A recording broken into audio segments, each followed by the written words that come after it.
Happy Monday, everybody. Today, in our 21st mental model in this 30 and 30 series, we're going to be talking about a currency that we cannot see, and that is the currency of time. The idea of the maximization of time is something that I've been deeply thinking about during this time in quarantine. Meditating on this has been good. It's helped me repurpose what I truly care about and want to understand. Certainly, the lack of social distractions has been helpful, but it's also helped me realize how restless I can be. Point blank, I'm bad at relaxing. So I'm using a concept to help me internalize my use of time, a concept called alive time versus dead time. I'll talk about what it is, what are some inspirational examples, and how can you use it in our ever-changing environment, especially during times of uncertainty. The concept of alive time versus dead time comes from author Robert Greene. We're talking about a guy who worked 80 jobs before publishing his first book, a New York Times bestseller called The 48 Laws of Power. The idea is rooted in a stoic belief that while it's not that every situation is good, it's that there is no situation, there is no time so worthless that we can't make something of it. Maybe a best example of what encapsulates this model is shared by Ryan Holiday of the Daily Stoic about one of the most important figures in American history.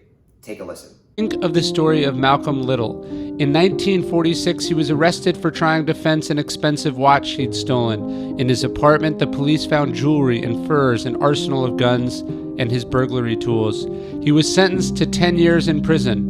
And yes, he could have served that time simply counting the days. He could have planned his next crime spree. Instead, he started reading. He literally copied the dictionary word for word. Every minute he wasn't in his bunk, he was in the library.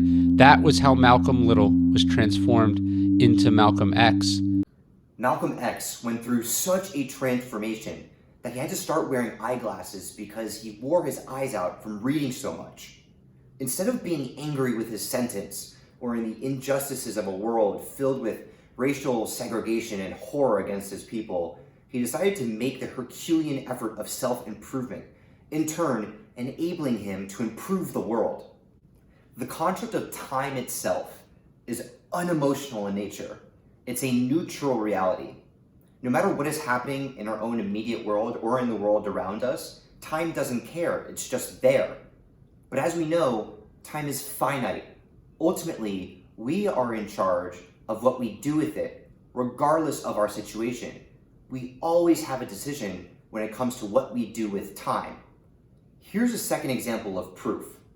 Viktor Frankl was a Nazi concentration camp survivor. He spent 3 years in 4 concentration camps. Before that, he was a pillar of psychology in Austria.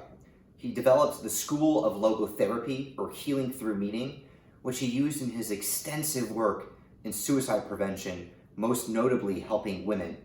In his first concentration camp, his manuscript on logotherapy, his life's work, was taken from him. Upon his return to Vienna after the war, he used his experiences in the camps to revise his theory of logotherapy, completing his book called Man's Search for Meaning in 9 days, now known as one of the 10 most influential books listed by the Library of Congress. See, no matter the situation, we always have a decision when it comes to time. At the root of dead time is a state of passiveness towards our environment and our situation. We are simply waiting for the future to occur.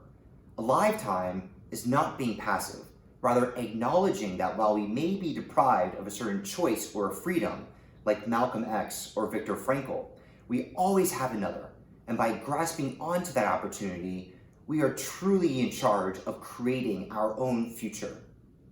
So to wrap, we already know that time is free, but how aware are we that it is priceless? Just because we can't see time doesn't mean that it doesn't have any value.